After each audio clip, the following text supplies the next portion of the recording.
ನಮಸ್ಕಾರ ಎಲ್ಲರಿಗೂ. ಕನ್ನಡದಿಂದ ಇಂಗ್ಲಿಷ್ ಕಲಿಯಿರಿ ಇದರ 44ನೆಯ ಪಾಠಕ್ಕೆ ತಮ್ಮೆಲ್ಲರಿಗೂ ಸ್ವಾಗತ. ನಾವು ಡೂ ಅನ್ನು ಬಳಸ್ಕೊಂಡು ವಾಕ್ಯಗಳನ್ನು ರಚಿಸಲಿಕ್ಕೆ ಕಲಿತ್ವಿ ಅಲ್ವಾ? ಈ ಎಲ್ಲವೂ ಸಬ್ಜೆಕ್ಟ್ನ ಜಾಗದಲ್ಲಿ ಬಂದು ಡೂ ಜೊತೆ ಬಂದರೆ ಈ ರೀತಿ ಕನ್ನಡದಲ್ಲಿ ಬರ್ತದೆ ಅನ್ನೋದು ನಮಗೆ ಗೊತ್ತಾಯಿತು ಅಲ್ವಾ?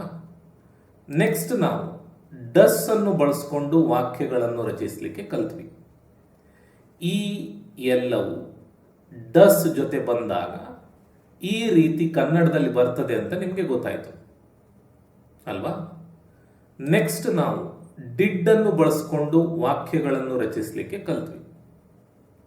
ಡಿಡ್ ಅನ್ನುವಂಥದ್ದು ಯಾವ ಸಬ್ಜೆಕ್ಟ್ನ ಜೊತೆ ಕೂಡ ಬರಬಹುದು ಅನ್ನೋದು ನಿಮ್ಗೆ ಗೊತ್ತಾಯಿತು. ಹಾಗೂ ಬೇರೆ ಬೇರೆ ಸಬ್ಜೆಕ್ಟ್ನ ಜೊತೆ ಡಿಡ್ ಬಂದಾಗ ಈ ರೀತಿ ಕನ್ನಡದಲ್ಲಿ ಬರ್ತದೆ ಅಂತ ನಿಮ್ಗೆ ಗೊತ್ತಾಯಿತು, ಸರಿ ಅಲ್ವಾ? ಆದರೆ ಇಲ್ಲಿ 4 ಕ್ರಿಯಾಪದಗಳಿದ್ದಾವೆ, ನಾವು ಸಾಮಾನ್ಯವಾಗಿ ಬಳಸುವಂತಹ ಕ್ರಿಯಾಪದಗಳು. ಇವುಗಳು ಡೂ, ಡಸ್ ಹಾಗೂ ಡಿಡ್ನ ಜೊತೆ ಬಂದಾಗ ಕನ್ನಡದಲ್ಲಿ ಬೇರೆ ರೀತಿ ವಾಕ್ಯಗಳು ರಚನೆ ಆಗ್ತವೆ. ಅದಕ್ಕೆ ನಾನು ಈ ವಿಡಿಯೋಲ್ಲಿ ನೋ ಕ್ರಿಯಾಪದವನ್ನು ಬಳಸಿಕೊಂಡು ವಾಕ್ಯಗಳನ್ನು ರಚಿಸಲಿಕ್ಕೆ ಹೇಳ್ಕೊಡ್ತೇನೆ. ಹಾಗೂ ಮುಂದೆ ಬರುವ ವಿಡಿಯೋಗಳಲ್ಲಿ ಈ 3 ಕ್ರಿಯಾಪದಗಳ ಬಗ್ಗೆ ಹೇಳ್ಕೊಡ್ತೇನೆ, ಸರಿನಾ? ಈಗ ಮೊದಲಿಗೆ ನಾವು ಸ್ಟ್ರಕ್ಚರನ್ನು ನೋಡೋಣ, ಕನ್ನಡದಲ್ಲಿ ಹೇಗೆ ಬರ್ತದೆ ಅನ್ನೋದು ನೋಡೋಣ, ಮತ್ತೆ ಉದಾಹರಣೆಗಳನ್ನು ತಗೊಳ್ಳೋಣ, ಆಯ್ತಾ? ಮೊದಲಿಗೆ ಡೂ. ಡೂ ಜೊತೆ ಈ ಎಲ್ಲವೂ ಬರ್ತದೆ ಅಂತ ನಿಮ್ಗೆ ಗೊತ್ತುಂಟು ಅಲ್ವಾ? ಐ, ವಿ, ಯು, ದೇ ಅಥವಾ ಪ್ಲೂರಲ್ ಸಬ್ಜೆಕ್ಟ್ ಬಂದು ಡೂ ಬಂದು ನೋ. ನೋ ಇದು ವರ್ಬಿನ ಮೊದಲ ರೂಪ ಬಂದರೆ ಕನ್ನಡದಲ್ಲಿ ಏನು ಅರ್ಥ ಬರ್ತದೆ ಅದನ್ನು ನೋಡೋಣ, ಸರಿನಾ? ಮೊದಲಿಗೆ ಐ ಡೂ ನೋ ಬಂದರೆ ನನಗೆ ಗೊತ್ತು ಅಥವಾ ನನಗೆ ತಿಳಿದಿದೆ ಅನ್ನುವ ಅರ್ಥ ಬರ್ತದೆ. ನೋಡಿ, ನಾವು ಮುಂಚೆ ಕಲ್ತದ್ದೇನು? ಐ ಬಂದು ಡೂ ಬಂದು ವರ್ಬಿನ ಮೊದಲ ರೂಪ ಬಂದಾಗ ನಾನು ತೇನೆ ಅನ್ನೋದು ಬರ್ತದೆ ಅಂತ ಅಲ್ವಾ? ಆದರೆ ಇಲ್ಲಿ ಹಾಗೆ ಬರುವುದಿಲ್ಲ. ನಾನು ತೇನೆ, ಅವನು ತಾನೆ, ಅವಳು ತಾಳೆ, ಅವರು ತಾರೆ, ಈ ರೀತಿ ಬರುವುದಿಲ್ಲ. ಇಲ್ಲಿ ಏನು ಬರ್ತದೆ? ಐ ಬಂದು ಡೂ ಬಂದು ನೋ ಬಂದಾಗ ನನಗೆ ಗೊತ್ತು ಅನ್ನೋದು ಕನ್ನಡದಲ್ಲಿ ಬರ್ತದೆ, ಅಥವಾ ನನಗೆ ತಿಳಿದಿದೆ ಅನ್ನುವ ಅರ್ಥ ಬರ್ತದೆ, ನನಗೆ ಪರಿಚಯವಿದೆ ಅನ್ನುವ ಅರ್ಥ ಕನ್ನಡದಲ್ಲಿ ಬರ್ತದೆ, ಆಯ್ತಾ? ವಿ ಡೂ ನೋ ಬಂದರೆ ನಮಗೆ ಗೊತ್ತು ಅನ್ನುವ ಅರ್ಥ ಬರ್ತದೆ. ಯು ಡೂ ನೋ ಅಂದರೆ ನಿನಗೆ ಗೊತ್ತು ಅಥವಾ ನಿಮಗೆ ಗೊತ್ತು ಅನ್ನುವ ಅರ್ಥ ಬರ್ತದೆ, ಅಥವಾ ನಿಮಗೆ ಪರಿಚಯವಿದೆ ಅಥವಾ ನಿಮಗೆ ತಿಳಿದಿದೆ ಅನ್ನುವ ಅರ್ಥ ಬರ್ತದೆ. ದೇ ಡೂ ನೋ ಅಂದರೆ ಅವರಿಗೆ ಗೊತ್ತು ಅನ್ನುವ ಅರ್ಥ ಬರ್ತದೆ, ಸರಿನಾ?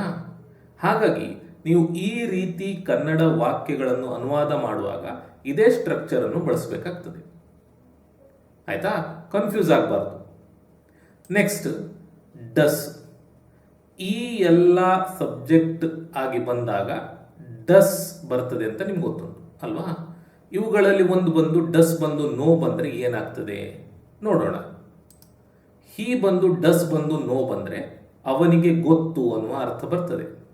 ಇಲ್ಲಿ ನೋ ಅನ್ನುವಂಥದ್ದು ವರ್ಬಿನ ಮೊದಲ ರೂಪ. ಶಿ ಬಂದು ಡಸ್ ಬಂದು ನೋ ಬಂದಾಗ ಅವಳಿಗೆ ಗೊತ್ತು ಅಥವಾ ಅವಳಿಗೆ ತಿಳಿದಿದೆ ಅನ್ನುವ ಅರ್ಥ ಬರ್ತದೆ. ಇಟ್ ಬಂದು ಡಸ್ ಬಂದು ನೋ ಬಂದಾಗ ಅದಕ್ಕೆ ಗೊತ್ತು ಅನ್ನುವ ಅರ್ಥ ಕನ್ನಡದಲ್ಲಿ ಬರ್ತದೆ, ಸರಿನಾ? ಹಾಗಾದರೆ ಬನ್ನಿ ಈಗ ನಾವು ಒಂದೊಂದೇ ಸ್ಟ್ರಕ್ಚರಿನ ವಾಕ್ಯಗಳನ್ನು ರಚಿಸಿ ಕಲಿಯೋಣ. ಮೊದಲಿಗೆ ಪಾಸಿಟಿವ್ ವಾಕ್ಯ. ಪಾಸಿಟಿವ್ ವಾಕ್ಯದ ಸ್ಟ್ರಕ್ಚರ್ ಇದು.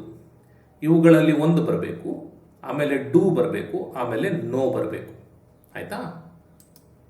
ಅವನು ನನಗೆ ಗೊತ್ತು, ಅವನು ನನಗೆ ಗೊತ್ತು ಅಥವಾ ನನಗೆ ಅವನು ಗೊತ್ತು. ನನಗೆ ಗೊತ್ತು ಅನ್ನುವುದನ್ನು ಕನ್ನಡದಲ್ಲಿ ಐ ಡೂ ನೋ ಅಂತೇಳಿ ಹೇಳ್ತೇವೆ ಅಲ್ವಾ? ನನಗೆ ಗೊತ್ತು, ಐ ಡೂ ನೋ. ಈಗಷ್ಟೇ ಹೇಳ್ಕೊಟ್ಟೆ ನಾನು. ಐ ಬಂತು, ಐ ಬಂತು, ಡೂ ಬಂತು, ಡೂ ಬಂತು, ನೋ ಬಂತು, ವರ್ಬಿನ ಮೊದಲ ರೂಪ ಬಂತು.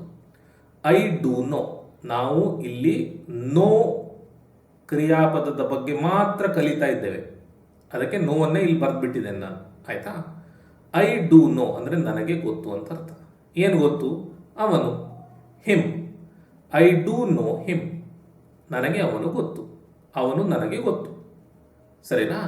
ಆದರೆ ನಿಮಗೆ ಗೊತ್ತುಂಟು, ನಾವು ಸಕಾರಾತ್ಮಕ ವಾಕ್ಯಗಳನ್ನು ಹೇಳುವಾಗ ಡೂ ಅನ್ನು ಬಿಟ್ಟು ಬಿಟ್ಟು ಹೇಳ್ತೇವೆ ಅಂತ ಹೇಳಿ ಅಲ್ವಾ? ಅದಕ್ಕೆ ನಾವೇನು ಹೇಳ್ತೇವೆ? ಐ ನೋ ಹಿಮ್ ಅಂತ ಹೇಳ್ತೇವೆ.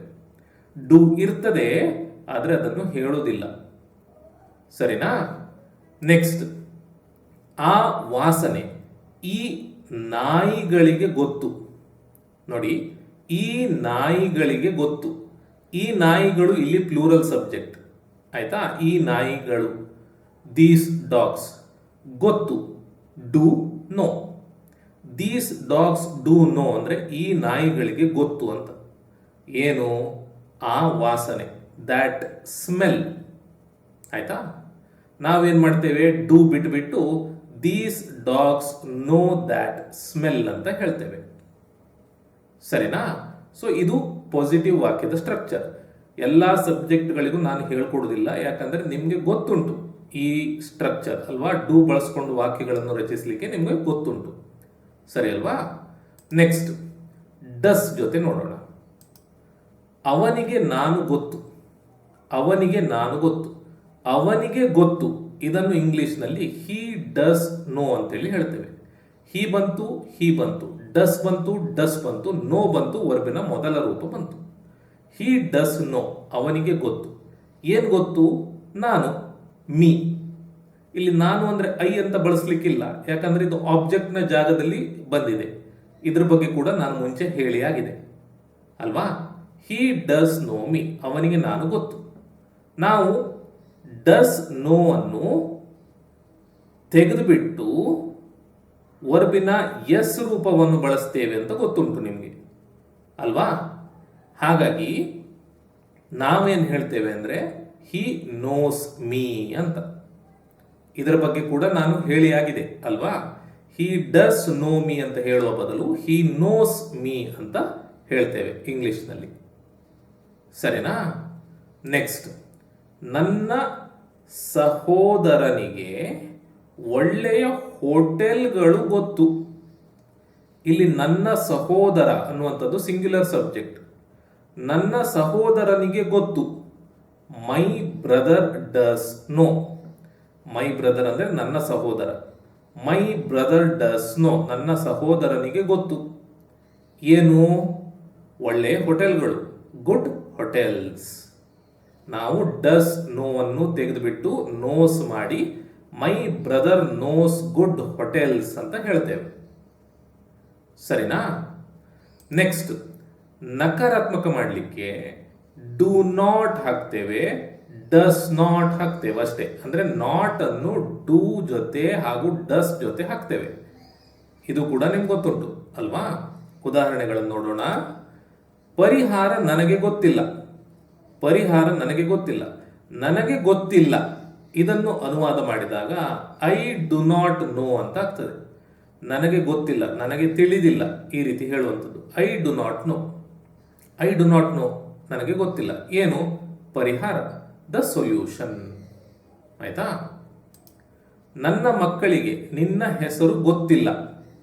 ನನ್ನ ಮಕ್ಕಳಿಗೆ ನಿನ್ನ ಹೆಸರು ಗೊತ್ತಿಲ್ಲ. ನನ್ನ ಮಕ್ಕಳಿಗೆ ಗೊತ್ತಿಲ್ಲ. My children don't know. My children don't know. ಇಲ್ಲಿ ಮೈ ಚಿಲ್ಡ್ರನ್ ಅನ್ನುವಂಥದ್ದು plural subject.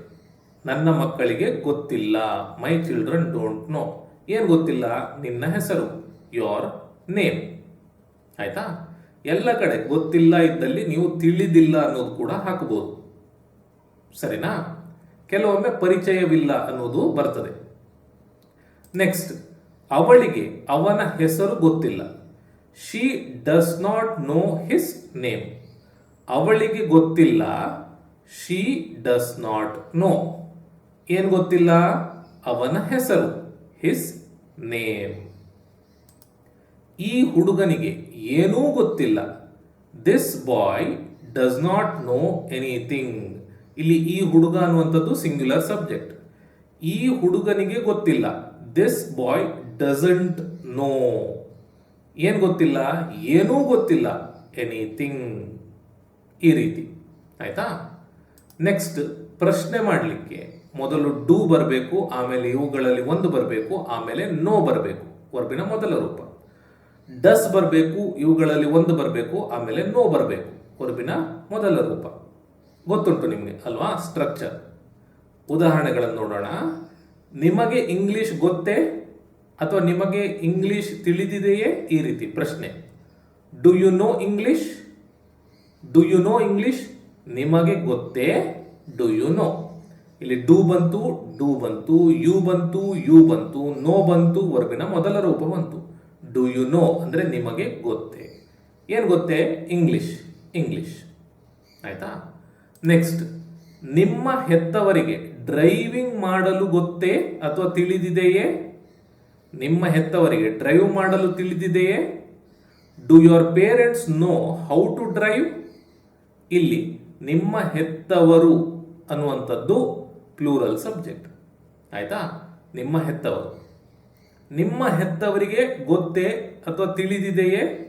Do your parents know. Do ಬಂತು, ಡೂ ಬಂತು, ಯುವರ್ ಪೇರೆಂಟ್ಸ್ ಪ್ಲೂರಲ್ ಸಬ್ಜೆಕ್ಟ್ ಬಂತು, know. Know. Do your parents know? ನಿಮ್ಮ ಹೆತ್ತವರಿಗೆ ತಿಳಿದಿದೆಯೇ ಅಥವಾ ಗೊತ್ತೇ? ಏನು? ಡ್ರೈವಿಂಗ್ ಮಾಡಲು. ಹೌ ಟು ಡ್ರೈವ್ ಆಯ್ತಾ. ಡ್ರೈವಿಂಗ್ ಮಾಡಲು ಹೇಗೆ ಮಾಡುವುದಂತ ಅರ್ಥ. ಅದಕ್ಕೆ ಹೌ ಟು ಡ್ರೈವ್ ಅಂತೇಳಿ ಬಳಸ್ತೇವೆ. ಯಾರೋ ಒಬ್ಬರಿಗೆ ಏನೋ ಒಂದು ಮಾಡಲಿಕ್ಕೆ ಗೊತ್ತಾ ಅಂತ ಕೇಳುವಾಗ ಹೌ ಟು ಡ್ರೈವ್ ಅಂತೇಳಿ ಈ ರೀತಿ ಬಳಸ್ತೇವೆ ಇಲ್ಲಿ ಆಯ್ತಾ. ಇದ್ರ ಬಗ್ಗೆ ಮುಂದೆ ನಾನು ಹೇಳ್ಕೊಡ್ತೇನೆ, ಬಟ್ ಈಗ ನಿಮ್ಗೆ ಎಷ್ಟು ಗೊತ್ತಿದ್ರೆ ಸಾಕು, ಸರಿನಾ. ನೆಕ್ಸ್ಟ್, ಅದೇ ನಾವು ಈ ಸ್ಟ್ರಕ್ಚರ್ನ ಮೊದಲು ಹೌ, ವಾಟ್, ವೈ ಎಲ್ಲ ಹಾಕಿದರೆ ಅದು ಕೂಡ ಪ್ರಶ್ನೆ ಆಗ್ತದೆ. ಉದಾಹರಣೆಗೆ, ಸ್ಥಳಕ್ಕೆ ಹೋಗುವ ದಾರಿ ಅವರಿಗೆ ಹೇಗೆ ಗೊತ್ತು? ಸ್ಥಳಕ್ಕೆ ಹೋಗುವ ದಾರಿ ಅವರಿಗೆ ಹೇಗೆ ತಿಳಿದಿದೆ? ಈ ರೀತಿ. How do they know the way to the venue? ಇಲ್ಲಿ do they know the way to the venue ಇದು ಒಂದು ಪ್ರಶ್ನೆ. ಇದರ ಮೊದಲು ನಾನು ಹೌ ಹಾಕಿದ್ದೇನೆ. ಹಾಕಿದಾಗ ಸ್ಥಳಕ್ಕೆ ಹೋಗುವ ದಾರಿ ಅವರಿಗೆ ಹೇಗೆ ಗೊತ್ತು ಅಂತ ಆಗ್ತದೆ, ಸರಿನಾ. ನೆಕ್ಸ್ಟ್, ಅವನಿಗೆ ಇದರ ಬಗ್ಗೆ ತಿಳಿದಿದೆಯೇ ಅಥವಾ ಅವನಿಗೆ ಇದರ ಬಗ್ಗೆ ಗೊತ್ತೇ? Does he no about this? ಇಲ್ಲಿ ಅವನಿಗೆ ಗೊತ್ತೇ ಅಥವಾ ಅವನಿಗೆ ತಿಳಿದಿದೆಯೇ? Does he no. ಡಸ್ ಬಂತು, ಡಸ್ ಬಂತು, ಹಿ ಬಂತು, ಹಿ ಬಂತು, ನೋ ಬಂತು, ವರ್ಬಿನ ಮೊದಲ ರೂಪ ಬಂತು. ಡಸ್ ಹಿ ನೋ ಅವನಿಗೆ ತಿಳಿದಿದೆಯೇ, ಅವನಿಗೆ ಗೊತ್ತೇ ಏನು? ಇದರ ಬಗ್ಗೆ, ಅಬೌಟ್ ದಿಸ್ ಆಯ್ತಾ. ನೆಕ್ಸ್ಟ್, ಈ ವಿದ್ಯಾರ್ಥಿಗೆ ಉತ್ತರ ಗೊತ್ತೇ ಅಥವಾ ತಿಳಿದಿದೆಯೇ? Does this student no the answer? ಇಲ್ಲಿ ಈ ವಿದ್ಯಾರ್ಥಿ ಅನ್ನುವಂಥದ್ದು singular subject.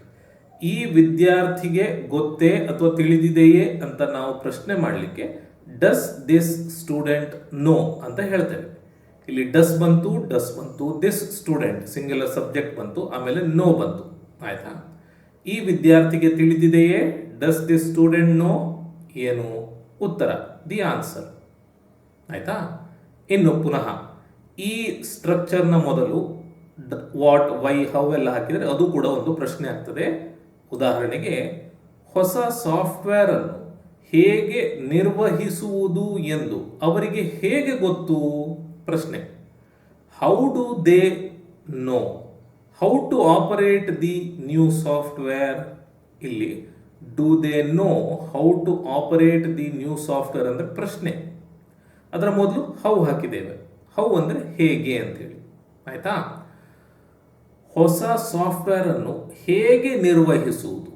How to operate the new software. ಯಾವುದೋ ಒಂದು ಕೆಲಸ ಮಾಡಲಿಕ್ಕೆ ಹೇಗೆ ಅಥವಾ ಯಾವುದೋ ಒಂದು ಕೆಲಸವನ್ನು ಮಾಡುವುದು ಹೇಗೆ ಅಂತ ಹೇಳಲಿಕ್ಕೆ ಹೌವನ್ನು ಬಳಸಿಕೊಂಡು ವಾಕ್ಯವನ್ನು ರಚಿಸ್ತೇವೆ. ಈಗಷ್ಟೇ ನಾನು ಹೇಳ್ಕೊಟ್ಟೆ ಮತ್ತೊಂದು ಉದಾಹರಣೆಯಲ್ಲಿ ಅಲ್ವಾ. ಇದ್ರ ಬಗ್ಗೆ ಮುಂದೆ ಮಾತನಾಡೋಣ. ಈಗ ಇಷ್ಟು ಸಾಕು ಆಯ್ತಾ. ನೆಕ್ಸ್ಟ್, ನಕಾರಾತ್ಮಕ ಪ್ರಶ್ನೆಯನ್ನು ರಚಿಸಲಿಕ್ಕೆ ನಾವು ಬಳಸುವಂತಹ ಸ್ಟ್ರಕ್ಚರ್ ಇದು. ಮೊದಲಿಗೆ ಡೂ ಬರಬೇಕು, ಆಮೇಲೆ ಇವುಗಳಲ್ಲಿ ಒಂದು ಬರಬೇಕು, ಆಮೇಲೆ ನಾಟ್ ಬರಬೇಕು, ಆಮೇಲೆ ನೋ ಬರಬೇಕು. ಅಥವಾ ಅಲ್ಲ, ಹಾಗೂ ಡಸ್ ಬರಬೇಕು, ಆಮೇಲೆ ಇವುಗಳಲ್ಲಿ ಒಂದು ಬರಬೇಕು, ಆಮೇಲೆ ನಾಟ್ ಬರಬೇಕು, ಆಮೇಲೆ ನೋ ಬರಬೇಕು. ಆಯ್ತಾ? ಉದಾಹರಣೆಗಳನ್ನು ನೋಡೋಣ. ನಿನಗೆ ಅವನ ಪರಿಚಯವಿಲ್ಲವೇ, ಅಥವಾ ನಿನಗೆ ಅವನು ಗೊತ್ತಿಲ್ಲವೇ, ಅಥವಾ ನಿನಗೆ ಅವನು ತಿಳಿದಿಲ್ಲವೇ, ಈ ರೀತಿ. ಆಯ್ತಾ? ನಾವು ಸಾಮಾನ್ಯವಾಗಿ ಕನ್ನಡದಲ್ಲಿ ಏನು ಹೇಳ್ತೇವೆ? ನಿನಗೆ ಅವನು ಗೊತ್ತಿಲ್ಲವೇ ಅಂತ ಕೇಳ್ತೇವೆ ಅಲ್ವಾ? ನಕಾರಾತ್ಮಕ ಪ್ರಶ್ನೆ. ಇಂಗ್ಲಿಷ್ನಲ್ಲಿ do you not know him ಅಂತ ಹೇಳ್ತೇವೆ. ನಿನಗೆ ಗೊತ್ತಿಲ್ಲವೇ, ಅಥವಾ ನಿನಗೆ ತಿಳಿದಿಲ್ಲವೇ, ಅಥವಾ ನಿನಗೆ ಪರಿಚಯವಿಲ್ಲವೇ, ನಕಾರಾತ್ಮಕ ಪ್ರಶ್ನೆ. ಡೂ ಬರಬೇಕು, ಯು ಬರಬೇಕು, ನಾಟ್ ಬರಬೇಕು, ನೋ ಬರಬೇಕು. Do do, you not, know, know. Do you not know ಅಂದರೆ ನಿನಗೆ ಗೊತ್ತಿಲ್ಲವೇ, ನಿನಗೆ ಪರಿಚಯವಿಲ್ಲವೇ, ನಿನಗೆ ತಿಳಿದಿಲ್ಲವೇ. ಏನು ಗೊತ್ತಿರೋದು? ಅವನು, ಹಿಮ್. ಆಯ್ತಾ?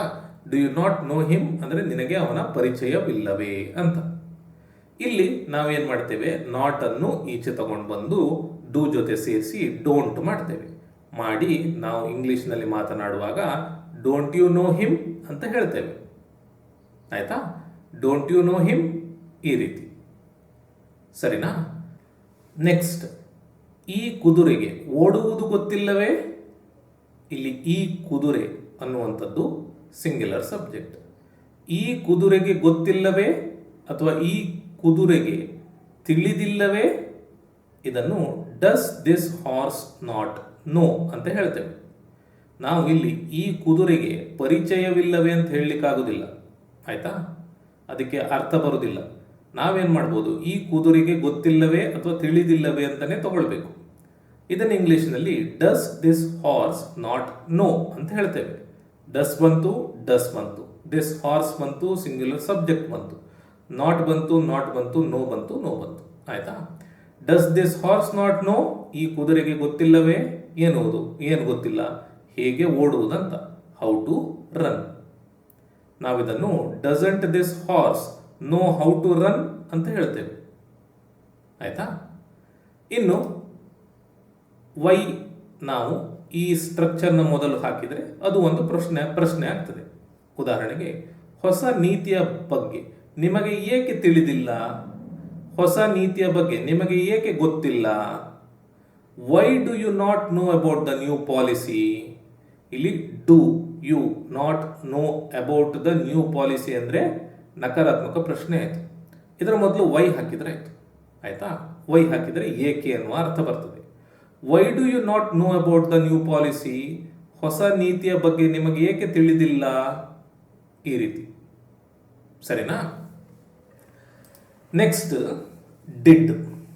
ಡಿಡ್ ಅಂದರೆ ಪಾಸ್ಟ್ ರೂಪ, ಭೂತಕಾಲದ ರೂಪ. ಆಯ್ತಾ? ಇದು ಬಂದಾಗ ಹಾಗೂ ನೋ ಬಂದಾಗ ಈ ರೀತಿ ಅರ್ಥಗಳು ನಮಗೆ ಕನ್ನಡದಲ್ಲಿ ಸಿಗ್ತದೆ. ಐ ಡಿಡ್ ನೋ ಅಂತ ಬಂದಾಗ ನನಗೆ ಗೊತ್ತಿತ್ತು, ಅಥವಾ ನನಗೆ ತಿಳಿದಿತ್ತು, ಅಥವಾ ನನಗೆ ಪರಿಚಯವಿತ್ತು ಅನ್ನುವುದು ಕನ್ನಡದಲ್ಲಿ ಬರ್ತದೆ. ಯು ಡಿಡ್ ನೋ ಬಂದಾಗ ನಿನಗೆ ಗೊತ್ತಿತ್ತು, ಅಥವಾ ನಿನಗೆ ತಿಳಿದಿತ್ತು, ಅಥವಾ ನಿನಗೆ ಪರಿಚಯವಿತ್ತು ಅನ್ನುವ ಅರ್ಥ ಬರ್ತದೆ. ಹಾಗೆ ಈ ಎಲ್ಲದಕ್ಕೂ ಕೂಡ. ಸರಿನಾ? ಇದನ್ನು ಈಗ ನಾವು ಒಂದೊಂದಾಗಿ ಕಲಿತಾ ಬರೋಣ. ಉದಾಹರಣೆ ವಾಕ್ಯಗಳನ್ನು ತಗೊಂಡು. ಆಯ್ತಾ? ಮೊದಲಿಗೆ ಪಾಸಿಟಿವ್ ವಾಕ್ಯ. ಮೊದಲು ಸಬ್ಜೆಕ್ಟ್ ಬರಬೇಕು, ಆಮೇಲೆ ಡಿಡ್ ಬರಬೇಕು, ಆಮೇಲೆ ನೋ ಬರಬೇಕು. ಆಯ್ತಾ? ನನಗೆ ಆತನ ಪರಿಚಯವಿತ್ತು. ನನಗೆ ಪರಿಚಯವಿತ್ತು ಅಥವಾ ನನಗೆ ಗೊತ್ತಿತ್ತು ಅನ್ನೋದನ್ನು ನಾವು ಇಂಗ್ಲಿಷ್ನಲ್ಲಿ ಐ ಡಿಡ್ ನೋ ಅಂತ ಹೇಳ್ತೇವೆ. ಈಗಷ್ಟೇ ಹೇಳ್ಕೊಟ್ಟೆ ಅಲ್ವಾ? ಇಲ್ಲಿ ಐ ಬಂತು, ಸಬ್ಜೆಕ್ಟ್ ಬಂತು, ಡಿಡ್ ಬಂತು, ನೋ ಬಂತು, ವರ್ಬಿನ ಮೊದಲ ರೂಪ ಬಂತು. ಐ ಡಿಡ್ ನೋ ಅಂದರೆ ನನಗೆ ಗೊತ್ತಿತ್ತು ಅಥವಾ ನನಗೆ ಪರಿಚಯವಿತ್ತು. ಏನು? ಆತ, ಹಿಮ್, ಅವನು, ಹಿಮ್. ಆಯ್ತಾ? ಐ ಡಿಡ್ ನೋ ಹಿಮ್ ಅಂದರೆ ನನಗೆ ಆತನ ಪರಿಚಯವಿತ್ತು. ಮುಂಚೆ ನನಗೆ ಅವನ ಪರಿಚಯ ಇತ್ತು, ಈಗ ಇಲ್ಲ. ಮುಂಚೆ ನನಗೆ ಅವನ ಬಗ್ಗೆ ಗೊತ್ತಿತ್ತು, ಈಗ ಗೊತ್ತಿಲ್ಲ. ಈ ರೀತಿ. ಆಯ್ತಾ? ಈಗ ಈ ರೂಪ ನಾವು ಬಳಸುವುದಿಲ್ಲ, ಈ ರೂಪ ಬಳಸ್ತೇವೆ ಅನ್ನೋದು ಕೂಡ ನಿಮ್ಗೆ ಗೊತ್ತುಂಟು. ಅಥವಾ ಈ ಸ್ಟ್ರಕ್ಚರ್ ನಾವು ಬಳಸುವುದಿಲ್ಲ ಪಾಸಿಟಿವ್ ಅಲ್ಲಿ, ಈ ಸ್ಟ್ರಕ್ಚರ್ ಬಳಸ್ತೇವೆ ಅನ್ನೋದು ನಿಮ್ಗೆ ಗೊತ್ತುಂಟು ಅಲ್ವಾ? ಇದೇನು ಸ್ಟ್ರಕ್ಚರ್? ಇಲ್ಲಿ ಸಬ್ಜೆಕ್ಟ್ ಬರಬೇಕು, ಆಮೇಲೆ ವರ್ಬಿನ ಎರಡನೇ ರೂಪ ಬರಬೇಕು. ಡಿಡ್ ನೋ ಅಂತ ಹೇಳುವ ಬದಲು ನ್ಯೂ ಅಂತೇಳಿ ಹೇಳ್ತೇವೆ. ನ್ಯೂ, ಇಲ್ಲಿ ಕೆ ಅನ್ನು ಉಚ್ಚಾರ ಮಾಡೋದಿಲ್ಲ, ನ್ಯೂ. ಆಯ್ತಾ? ಐ ಡಿಡ್ ನೋ ಹಿಮ್ ಅಂತ ಹೇಳುವ ಬದಲು ಐ ನ್ಯೂ ಹಿಮ್ ಅಂತ ಹೇಳ್ತೇವೆ. ಸರಿನಾ? ನೆಕ್ಸ್ಟ್, ಅವನಿಗೆ ಗೆಲ್ಲುವುದು ಹೇಗೆಂದು ಗೊತ್ತಿತ್ತು. ಅವನಿಗೆ ಗೆಲ್ಲುವುದು ಹೇಗೆಂದು ತಿಳಿದಿತ್ತು. ಅವನಿಗೆ ಗೊತ್ತಿತ್ತು ಅಥವಾ ಅವನಿಗೆ ತಿಳಿದಿತ್ತು ಅನ್ನೋದನ್ನು ಇಂಗ್ಲಿಷ್ನಲ್ಲಿ ಹಿ ಡಿಡ್ ನೋ ಅಂತ ಹೇಳ್ತೇವೆ. ಹಿ ಬಂತು, ಸಬ್ಜೆಕ್ಟ್ ಬಂತು, ಡಿಡ್ ಬಂತು, ನೋ ಬಂತು, ವರ್ಬಿನ ಮೊದಲ ರೂಪ ಬಂತು. ಹಿ ಡಿಡ್ ನೋ, ಅವನಿಗೆ ಗೊತ್ತಿತ್ತು. ಏನು? ಗೆಲ್ಲುವುದು ಹೇಗೆಂದು, how to win. He did know how to win, ಅವನಿಗೆ ಗೆಲ್ಲುವುದು ಹೇಗೆಂದು ಗೊತ್ತಿತ್ತು. ಇದನ್ನು ನಾವು ಈ ರೀತಿ ಹೇಳ್ತೇವೆ, he knew how to win ಅಂತ. ಡಿಡ್ ನೋ ಬದಲು ನಾವು ನ್ಯೂ ಅನ್ನು ಬಳಸ್ತೇವೆ. ನ್ಯೂ ಅನ್ನುವಂಥದ್ದು ನೋ ಕ್ರಿಯಾಪದದ ಎರಡನೆಯ ರೂಪ. ಆಯ್ತಾ? He knew how to win. Next, ಮಕ್ಕಳಿಗೆ ಬರೆಯುವುದು ಗೊತ್ತಿತ್ತು. ಮಕ್ಕಳಿಗೆ ಬರೆಯುವುದು ತಿಳಿದಿತ್ತು. ಮಕ್ಕಳಿಗೆ ಗೊತ್ತಿತ್ತು ಅನ್ನೋದನ್ನು ನಾವು ದ ಚಿಲ್ಡ್ರನ್ ಡಿಡ್ ನೋ ಅಂತ ಹೇಳ್ತೇವೆ. ಇಲ್ಲಿ ದ ಚಿಲ್ಡ್ರನ್ ಅನ್ನುವಂಥದ್ದು plural subject. The children subject, did know ವರ್ಬಿನ ಮೊದಲ ರೂಪ. ಏನು? ಹೇಗೆ ಬರೆಯುವುದು ಅಂತ, how to write. The children did know how to right.